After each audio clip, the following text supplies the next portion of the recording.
Today we have something a little different for you. Over the next several weeks, we will be showcasing our top 5 episodes of all time. Enjoy the episode and be sure to join us next week to hear the rest.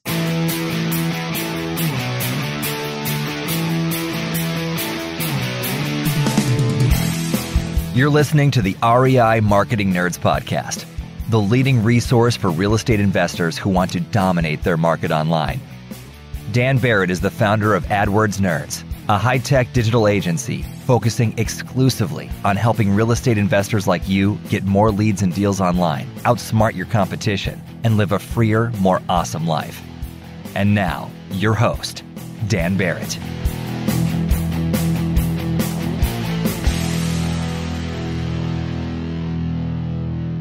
All right. Hello, everybody, and welcome to this week's episode of the REI Marketing Nerds podcast. As always, this is Daniel Barrett here from AdWordsNerds.com. How are you? Listen, if you aren't ready for an absolutely fantastic episode, well, you need to buckle in. This episode is an in-depth interview with Damon Remy from REI BlackBook. But we are not here to talk about online marketing automation or anything like that. We are here to talk about SMS, text marketing. If you are not aware, there are major regulatory changes coming down the pike right now that are going to affect, I should say, but infect works too, going to affect how you use text messaging in your marketing. There are investors, clients of mine right now, getting fined tens of thousands of dollars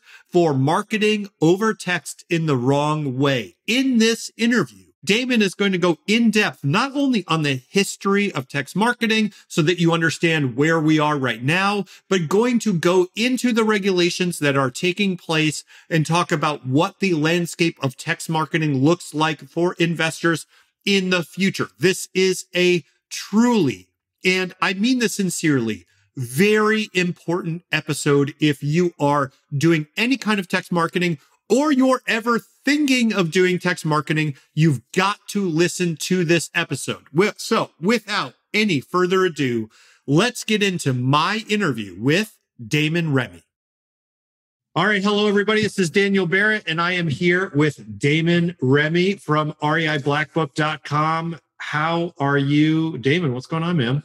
I'm good, man. I'm good. To be candid, I'm heading into relaxation mode and ready to go to the lake, to be very truthful. Are you seriously? Are you going on like vacation, or like what's up? Well, we just got a place at the lake of the Ozarks, man. And really? Just got a new boat, and it's just, family time on the water, dude. So right now, you can't see this because whatever, we're on Zoom, but right now my desktop wallpaper is picture of a lake house. Yeah. That is like my big goal for the next 5 years is get a lake house, or share a lake house with my cousin or whatever I got to do. Because the last couple times I've been up to it, I was never really a lake person growing up or whatever. The last couple times we took a week or two out on a lake, and it just is immediate decompression for me. Yeah, dude. I love it. Wild. Sincerely, man, jump on a plane, bring the family, bro. No kidding, man. Anytime. I would love that. I would love that. I got to tell you, Lake of the Ozarks is not quite like the show Ozarks, though. If you've seen the Ozarks show on Netflix, I've been around. That? Yeah, I haven't seen any meth yet. You know what I mean? So, well, you got to bring it. I mean, I'll eventually learn. I'll get it figured out. I've just been doing it wrong. Gee. Well, all right. So for people who have not, because you've been on the podcast before, and you could definitely look up those past episodes. But for anybody who is not familiar with you and maybe not familiar with REI BlackBook, which is a truly, and I mean this sincerely, I'm not just saying this because you're on the show, an extremely impressive piece of software that does a lot of stuff. So give people just kind of the elevator pitch of who you are and what REI BlackBook's all about. Yeah. So the backstory, man, and the reason it does so much is because we needed it to do so much, right? I was in the mortgage business. We focused on real estate investors.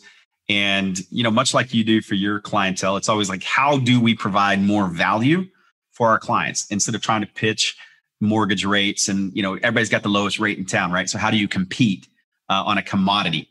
And so we started providing tools to real estate investors.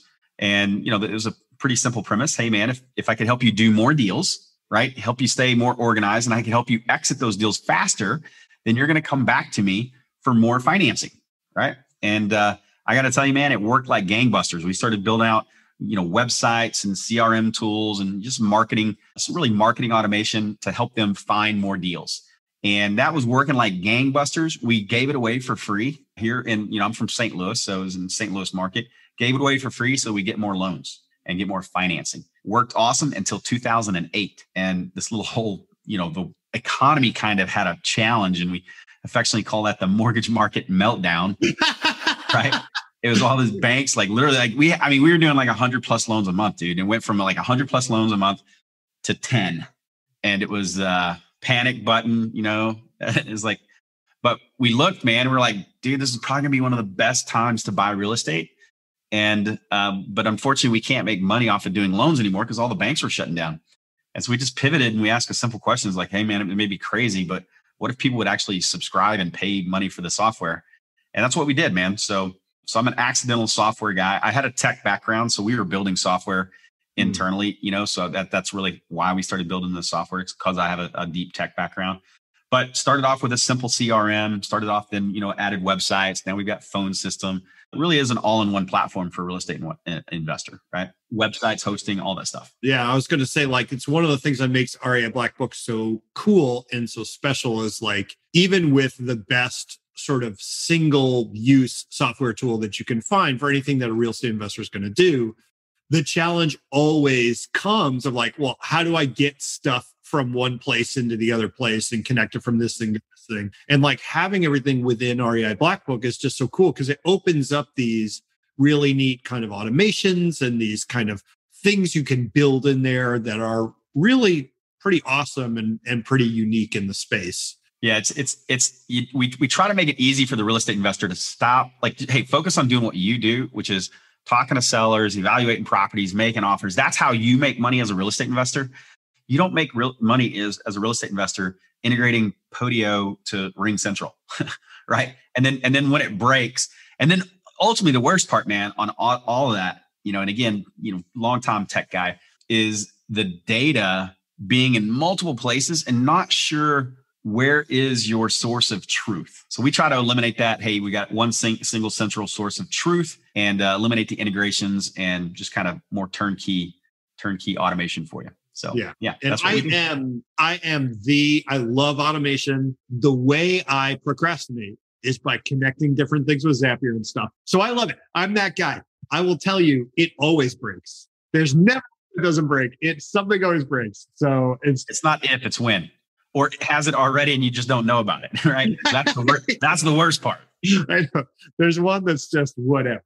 Yeah. Okay. So that's REI BlackBook. If you have not checked it out, it's reiblackbook.com. Go check it out. So there's that. Now, the reason that I invited you on the show this time around was because I was complaining online that there are all these changes that are happening right now for real estate investors in the world of text message marketing. And this is something that my clients do and they've had a lot of success with, but it's not something I know much about. And I was hearing, all this stuff about, regulation and it's changing. And someone was like, well, hey, do you know that like Damon basically knows this stuff backwards and forwards? And I was like, Damon, I know Damon. So that's why you are here. Like, you're basically here to educate me and with me, the audience, about kind of what's going on in this sort of space. So before we jump all the way to like what's going on right now, let's kind of define our term. Can we talk a little bit or kind of tell me a little bit about what text marketing is or SMS marketing is and how investors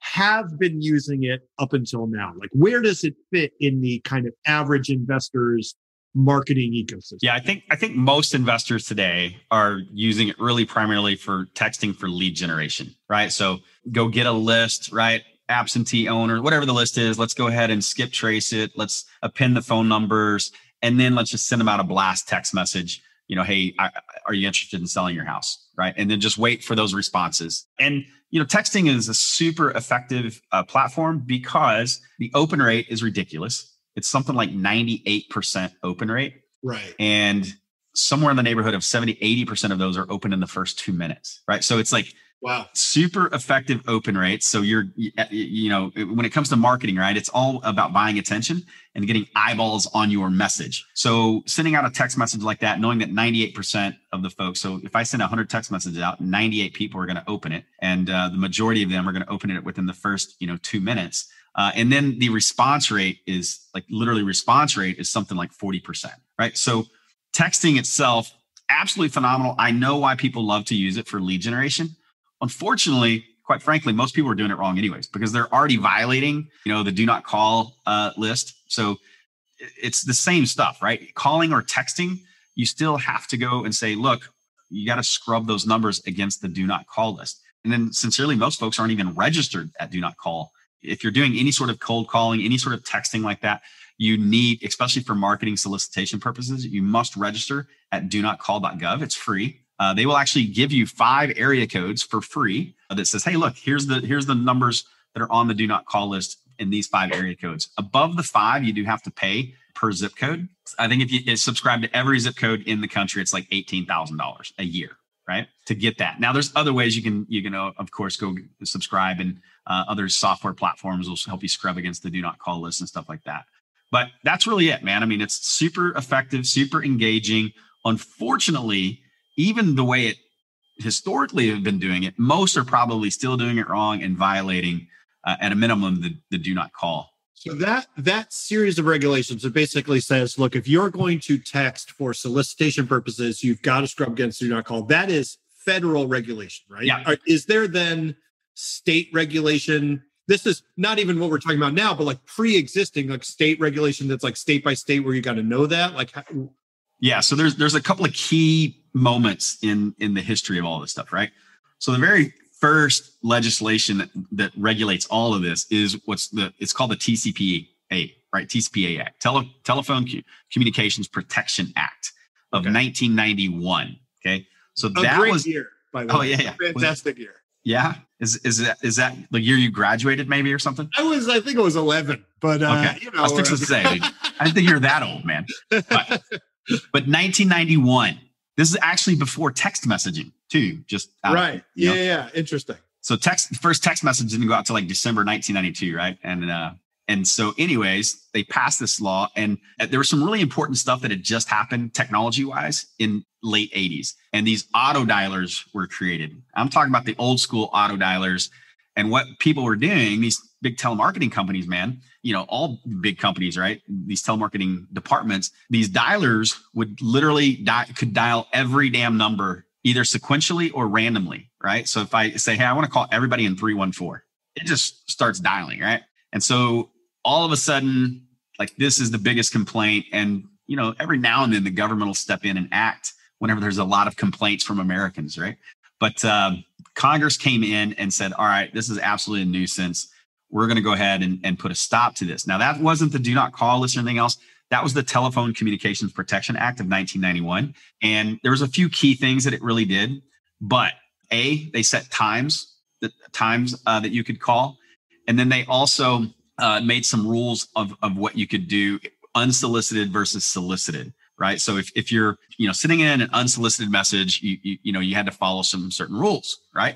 That was 1991. Unfortunately, it really didn't curtail it, right? Didn't really curtail it. And so in the early 2000s, I think it was 2003, they came out. That's really whenever they started the do not call list, right? So it's like, hey, look, this stuff still isn't working. So we're going to create this national registry. If you don't want to receive these calls, you can go opt out of the calls, right? Now, here's the crazy thing. As the last time I checked, which was probably 2 weeks ago, there's 241 million registrations on the do not call list, right? So if you think about it just from that perspective, if I'm literally following the law and trying to be compliant, then like I don't have that, like that pool just shrunk dramatically, right? Massively. Okay. There's only 330 million American people in the US, right? Yeah. So it's basically the 1/3 of America that forgot to do it. Right. Yeah. Now, chances are maybe they really might need to sell their house. Who knows? Right.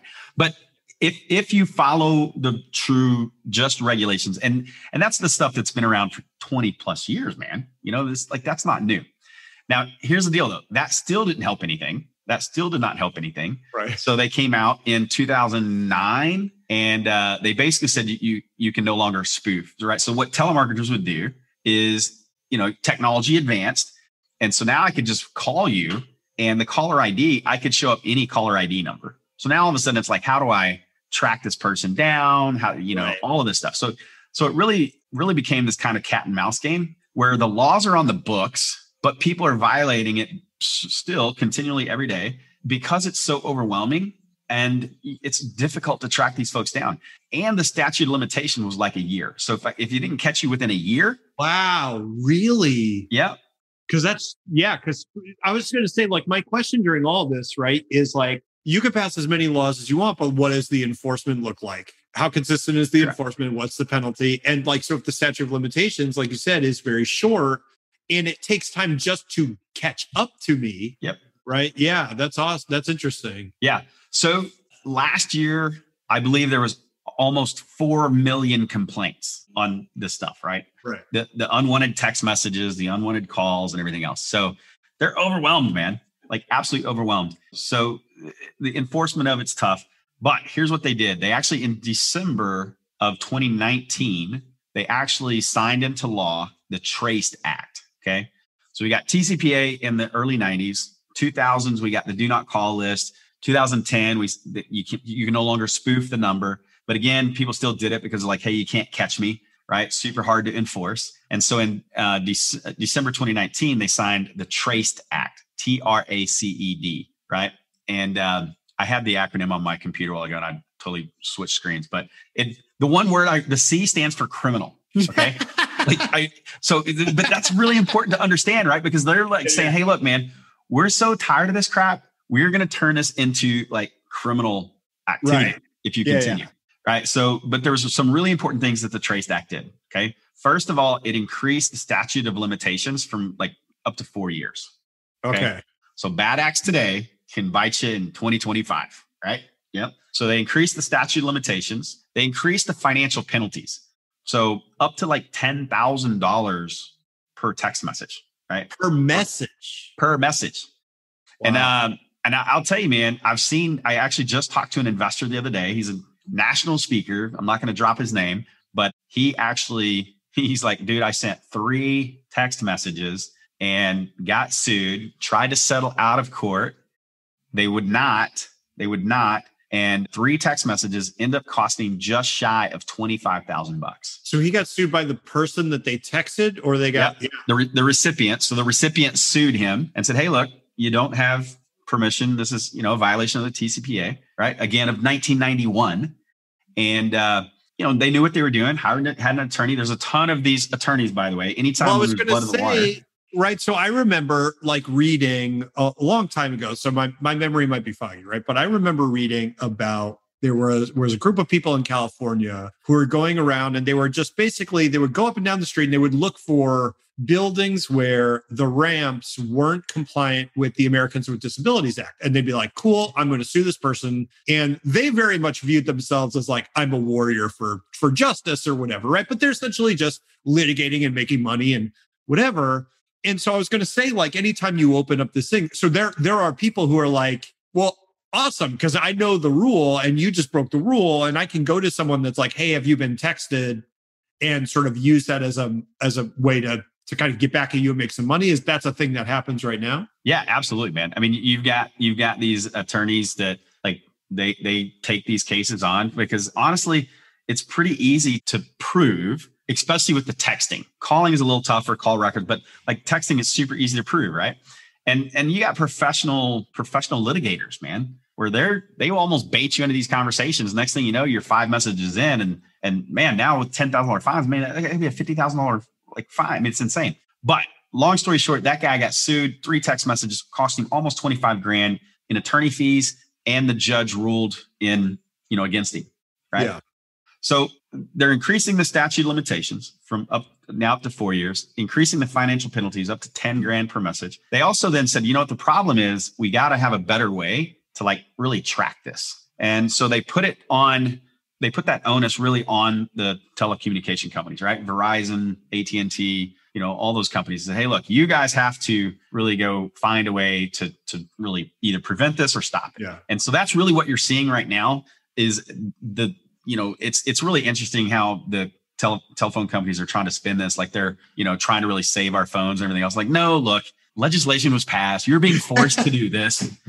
And so June 30th, right, which June 30th is the deadline where they have to have implemented this new technology, which is basically tracking technology. They call it the stir, shaken protocol. And that just makes it technically easier for AT&T and everybody else to track down the violations, if you will. The stir, shake, like I like it shaken, not stirred, like that, like spelled like that. But okay. But anyways, right? So they're implementing new technology, right?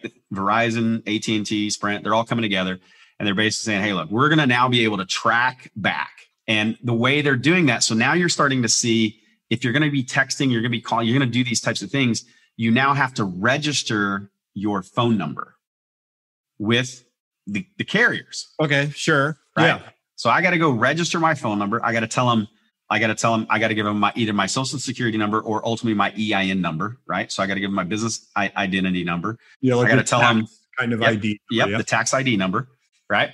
And I got to tell them what industry I'm in, right? So that then what they now do is that's going to give you a trust score, almost like a credit score. So based upon your business and reputation, they've already built the algorithms. They'll go out and they'll assign you a trust score. I got to tell you, I don't think that the real estate space is going to be. I don't think we're going to get a good rating.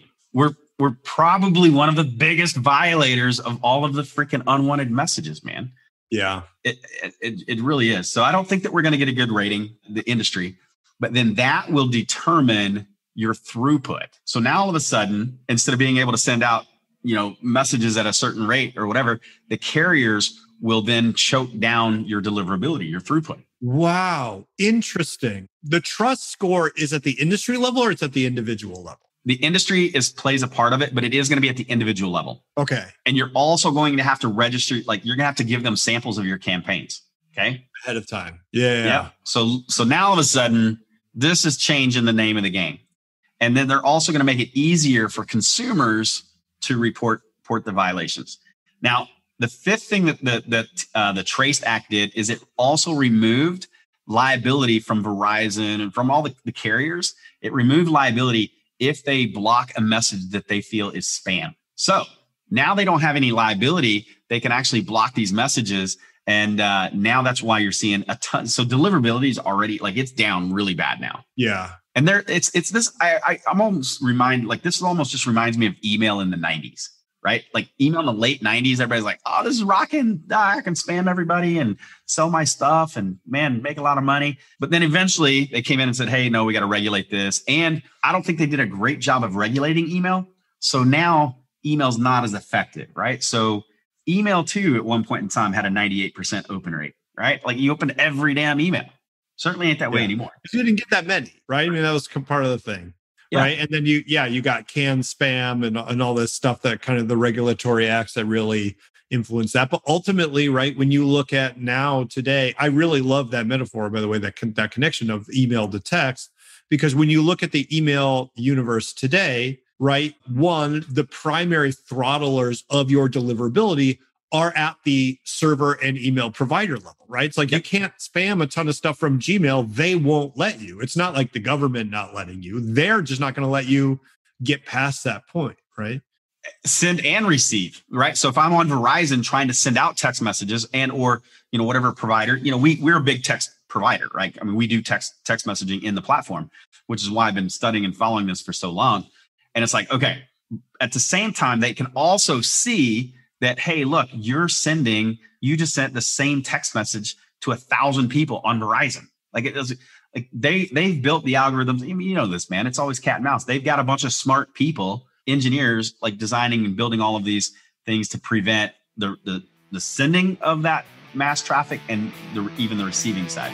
So that's really what's happening right now. Want to find motivated seller leads online, but don't know where to start? Download our free Motivated Seller Keyword Report today. AdWords nerds have spent over $5 million this year researching the most profitable keywords for finding motivated seller leads. And you can grab these exact keywords when you download our report at www.adwordsnerds.com/keywords. If you are an investor, let's say you're an investor, you're getting started now, okay? Yeah. And you want to use SMS marketing going forward. The burden on you is so for one, you've got to scrub against the do not call list. Absolutely. Right? Two, you've got to register with your provider, and you've got to have a trust score that's high enough that will allow you to have any sort of throughput whatsoever. Yeah. If you then do that, your deliverability will also be lower simply because spam filtering or whatever it is. The carrier can still filter and everything else. Now, here my take on this ultimately, like here's where I think it's going. The summary of this. I think texting for lead generation is going to be severely impacted. Now, all this was supposed to be in place by June 30th, but they're really starting to realize that it was probably a little bit tougher to take on.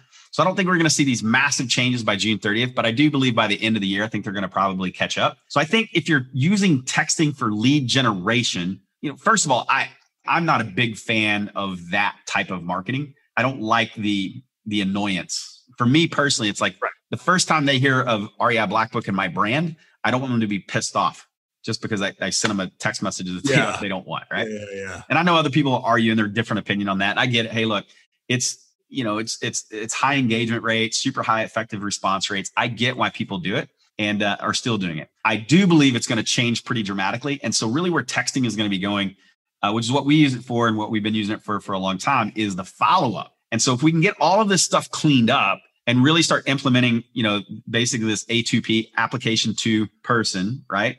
So application, REI BlackBook is an application. We send text messages to person. So A2P, and then you're hearing this 10 DLC, right? Which really all that is just, it's a 10-digit phone number, right? So it's 314-805, right? 11111.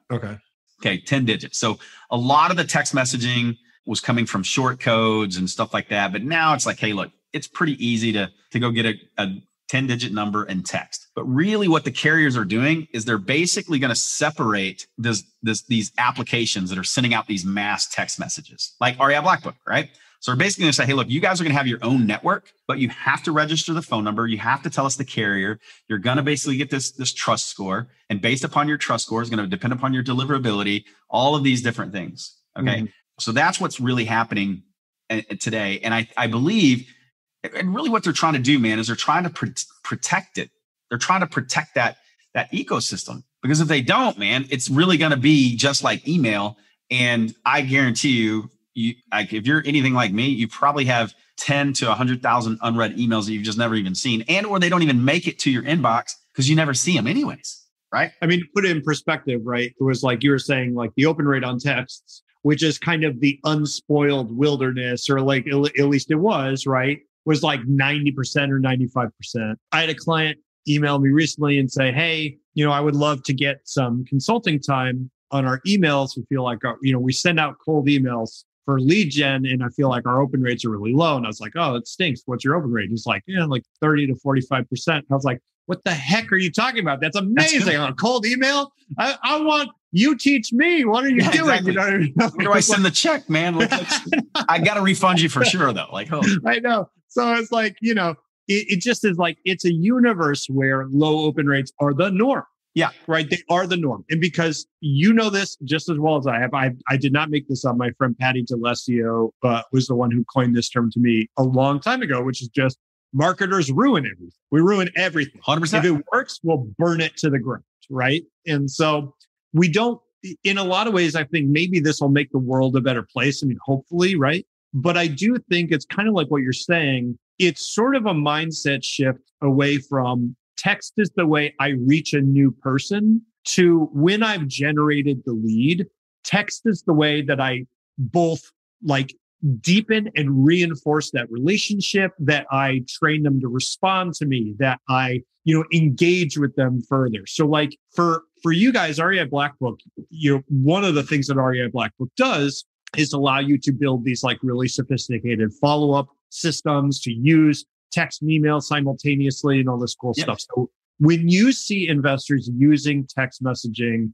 effectively and using it in a way that they can continue, so using it the right way, right? Because you've said multiple times, right? Part of the problem is we've just never done this the right way to begin with. So what are those right ways or those best practices or the stuff that you see REI BlackBook clients doing where they're really getting the juice out of the orange? It's permission-based, man. Like when I talk about this, it's like, man, how would you like to interact with a company? Like, how do you want to be treated as a consumer? We're all consumers of something, right? And it's like, how do you want to be treated, right? That's kind of like my rule of thumb, like the basic element. Now, what does that really mean? It means that I don't just randomly send people text messages and, and I'm only communicating with people that really do want to communicate with me and they've raised their hand. And how do they raise their hand, right? I do some form of content marketing. Maybe I'm driving, ads. Maybe I'm doing radio. Maybe I'm doing TV. Maybe I'm doing, pay-per-click, SEO, whatever. They've raised their hand and said, you know what? I want to hear from you. Now, the truth of it is most of us, for me personally, I love to communicate via text. If I have a way to get the information and just text without having to pick up the phone and call a sales rep, great. So I never want to talk to anyone for any reason. Maybe you are okay. Everybody else, just text me. It's fine. Yeah. And look, even this is limited time, right? So we can't do this, right? I have a hard out. Yeah. That's why I'm okay with it. It's been a month or two since I've talked to you. So like, okay, we could, but I think that's the biggest thing. It's like, okay, so now we have to do something to create the inbound. So really the mindset is, the pivot is, hey, look, this outbound cold calling, cold texting, and can I really pivot and start creating this inbound and then use those other technologies, texting, to nurture that relationship? Because that's still how people want to communicate, right? So if they go to my website and they opt in, and then I'm going to send them back a text message right away, right? I'm going to ask for their phone number. And that's the cool thing about REI BlackBook. Literally can shoot them a text message back right away. And then engage with them in a conversation, right? So conversational texting and everything else. I mean, that's still really what we're looking for, right? Have them text in keywords, right? For more info on this thing or that. Maybe you want to build your buyers list and you put the property out there. You don't advertise the price, but you have them text a keyword to get the price texted back. So now I'm building my buyers list and now I can engage with them via text messaging, right? And the reason I'm saying those is because those actually are two ways to get written permission. So to really text the way you need written authorization, right? It's very clear in the law that you need pre-written authorization. And so two ways to do that is have them opt in on your website and or text in a keyword. Now, the third way is to have them actually sign a physical piece of paper. But I don't even know how to do that anymore. Like you got to have them come to my office. Like so if you're already there, you should probably just be asking about the house. We should just be talking at that point. To make this clear to people, because if you're listening to this and you're not super technical, right?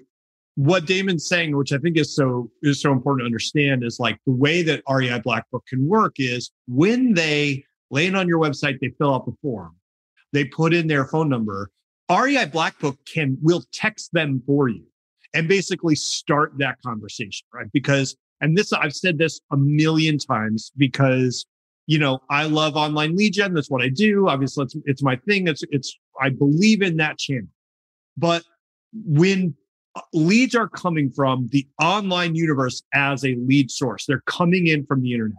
That is a noisy, distracting place. And the number one factor that determines how many of those leads you end up talking to and ultimately closing is how quickly did you follow up from the moment they put in their information. Because if I'm online and I enter in my information and I'm hot in that moment, well, 2 seconds later, the baby can start crying, the dog can start barking, like the mailman comes. It's like anything that can happen to pull me away from that moment and decrease my level of motivation. So the faster you get me on the phone or the faster you get me to an appointment, the more likely you are to catch me in that moment where I'm still really motivated, right? It's like, that's what it's all about. So this instantaneous nature of texting or emailing that a tool like REI BlackBook can give you it's faster than a person could ever do it. And it starts that conversation. I mean, it's so critical. And it'll do it every time. Right? Yeah. Even on Sundays, right? Even, it's like, hey, it's crazy. But and that really is kind of the key, right? It is speed to lead. I saw a study done that said that if a lead reaches out, right? So online lead goes to your website, calls in, whatever they do, if they reach out, they don't talk to you live, your chances of closing that deal or actually even having a conversation decrease by 100 times if you don't talk to them and initiate, engage, respond within the first 15 minutes. Like 100x. Wow. It's I hadn't heard that. That's amazing. That is a massive effect. That's wild. Yeah. I mean, just think about that. Literally, if you're not reaching back out to that lead, and I mean, that's your world, man. I mean, obviously I've had you come in and train my tribe, audience, whatever you want to call them, my members on, and that's your world. So think about the folks that you're driving leads. First of all, foremost, you spend all that time, energy, effort, the money, everything to generate that phone call, to generate that click, to generate that web form submission. And then you don't respond. Like, I know. What? And then worst of all, okay, cool. Let's say that we respond, but the truth of it is it's a long sales cycle. Like we don't get a lot of wins on the first call. Like, I mean, it's just not like, oh, yep, send over the contract, I'll sign it. Right. Right. That doesn't happen. And so, you got to put them into these follow-up sequences, which are crucial, man. I mean, I think the thing you hit on too is just consistency. And it's the most consistent person ever is not going to be as consistent as a piece of software or a piece of technology. Yeah. Right? So wherever, look, like real estate investing ultimately is a human business in the sense that it is about relationship building and understanding people's underlying needs. And I really believe that. But every part of that process, you can use technology to increase the level of stability and consistency, the better your result is going to be, right? Because you remove that variability that like yesterday, I worked like maybe an hour and a half before I was like, I'm done. And I ride my bike to work. I rode like a quarter speed back home and I just laid down and went to sleep. Like it was a bad day for me personally, because I'm a biological being and whatever, my blood sugar was whatever. But if that was a piece of software, that stuff's still going, right? If you've got a tool that's doing that stuff for you, I just think it's such a critical point. I think it's really overlooked. So that whole, Dan, what I just learned though, man, is that, and I didn't know this before, man, that like you're human. Yeah. I didn't know that either. So you had a really bad when day. I turned 40 that settled in for me. The first time ever in 40 years, you've had a bad day, dude. I'm telling you, man. I know it's weird. Yeah, it's weird. It's the first time for everything, Damon. So I think let's kind of wrap this up for folks because for sure. We could talk about this stuff like forever. Let me ask you, in your opinion, and we will say, this is not legal advice. It's like, look, I'm not an attorney. Exactly. Right. But if I'm an investor, I'm doing SMS marketing right now. I'm doing outreach to cold leads like many, many, many investors are, right? What do I do this year? Like, what do I do now? Like, how do I use this information? So right now, I think people are still going to fly under the radar, right? I think we've been breaking the speed limit, right? We've been breaking the existing laws. Have been on the books for, over 30 years, right? All of that stuff is, you're going to fly under the radar. Once some of these other regulations and the enforcement really catches up, then it's going to be really risky to continue that. And I got to say, it's still risky today. You can get caught. I could name 3 people in the last 30 days that I know have paid at least $7,500 or more in fines and or settling lawsuits out of court. Okay, with this stuff. It's kind of it's like the new ambulance chaser attorneys, man. I mean, that's what they are doing, right? So bottom line is, if you're doing it, just realize you're doing it. Make sure you at least do it right with the do not call list, right? Go register at a minimum, do that, okay? But recognize that change is a coming. And so you got to start building the incoming lead gen strategies, right? You got to start focusing on how do I really, and you're the master of that, right? So, it's follow Dan, get online. Like there's a ton of ways to generate online leads, right? It's still some of the old fashioned stuff, man. The old plow horse in the field. Everybody wants to go jump on the new John Deere tractor, but we still got the old plow horse over here working in the background of direct mail, Yeah. It's certainly not sexy, but it'll still plow the field, right? And it still works. But create that inbound, and make sure that now you've got the net, you've got the place to be able to receive them, to track them, to know, and most importantly, respond and follow up, right?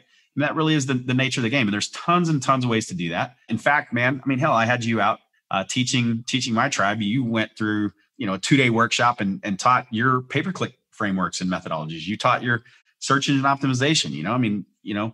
We have a 15x3, what we call 15x3 playbook.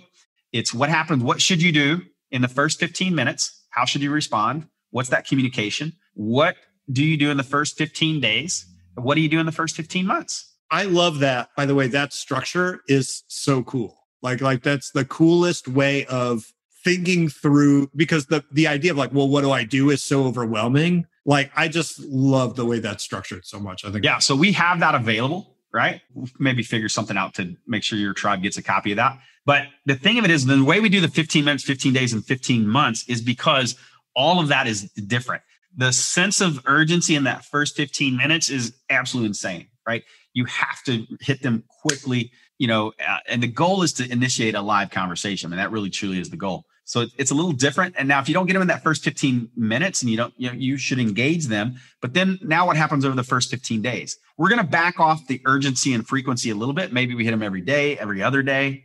And then after that first 15 days, now all of a sudden, now for the next 15 months, I'm still going to communicate to them. But now maybe it's every other week, I'm going to hit them with a text. I'll hit them with, an email. I'll hit them with, multiple different methodologies. So that's it, man. I mean, it's pay attention to inbound, because that's the folks that are going to win this. I would encourage you to have 3 to 4 inbound strategies, right? 3 to 4 inbound strategies, and make sure that you got the follow-up system. Make sure you got the net in place to capture them, and make sure you got the follow-up system. All right. So for people who want to check out REI BlackBook and, are curious about what the tool can do, what is how would they get started? Like, what's the best way for them to kind of reach out? So here's what we'll do, man. We'll create reiblackbook.com/nerds. Okay. And what I'll do, man, is I will package like the workshop that you and I did. Well, let me clarify that. The workshop that you did that I watched, but I was behind the camera. I was there. Technically. That counts. I was there, right? Yeah. So the workshop that you did on pay-per-click and even the SEO. So I'll throw in those trainings, and I'll give everybody a free trial. And I'll also include the 15x3 framework, so that they know exactly what they're supposed to say, when they're supposed to say it on the first 15 minutes, the first 15 days, the first 15 months, right? That is sick. So to reiterate, just so people understand this, right? So Damon not only is giving you a free trial of REI BlackBook, which is pretty amazing. You also get the 15x3 framework, which is pretty sick. And you get the PPC class and the SEO class that I taught at Damon's group, which was those were both paid events. Yeah, absolutely. Yeah. We still sell those all the time. And basically those are like, hey, how do you build out pay-per-click? Because we have, we follow your guys' training and methodology for our website templates. It's like, all right, you want better success? You want better conversions? All right, well, follow what Dan teaches. Guess what? That's how we structure our websites, everything else. So yeah, man, that's it. Pretty simple. I think that is awesome. So that's reiblackbook.com/nerds. Yep. We'll just do /nerds. And right. Yep, we'll get it. All right. And I'll put a link to that in the show notes. If you're listening to this on the website or whatever, you can click that. But reiblackbook.com/nerds. Definitely reach out. I will say too, try the software. It's awesome. One of the things I have consistently seen and heard from my clients that worked with REI BlackBook is just like the level of support from your team is awesome. And I've seen it in person. Like, I've seen you guys work with folks. There's just a really, really excellent level of customer service there. That team really, really cares about the users of the software, and they really go the extra mile. And I that's something that personally, like, before I refer something, is something I always look for. Because everybody has issues. It's always inevitable, even with the simplest thing. So I could not recommend that. I appreciate that, man. That's honestly probably the thing I'm most proud of is the support, the community that we've kind of built. But you hit the nail on the head already, man. And it's like, can you leverage technology to enable you to further the human connection and relationship? Yeah. Right. We shouldn't try to be using technology to replace those things, it should only enhance and further, make it easier for you to really truly build those connections and relationships. Because at the end of the day, man, software, it really is still a people business. Real estate, buying and selling houses, really is still a people business. And so, yeah, man, like I appreciate that. So that's awesome. Well, Damon, thank you so much for coming on. This has been a really mind-blowing discussion. Like I didn't really know any of this stuff coming into it, and it is absolutely fascinating. I really, really appreciate all the expertise you brought to this and all the great advice that you gave to our audience. If you're listening to this right now, REIBlackBook.com/nerds. You can go get all that stuff. That is a fantastic freaking deal. So I highly suggest that you pull over the car or whatever you're doing and go do that. And Damon, thank you so much, man. Go enjoy the lake and have an awesome time, dude. I really appreciate it. Appreciate it, man. We'll talk soon. All right.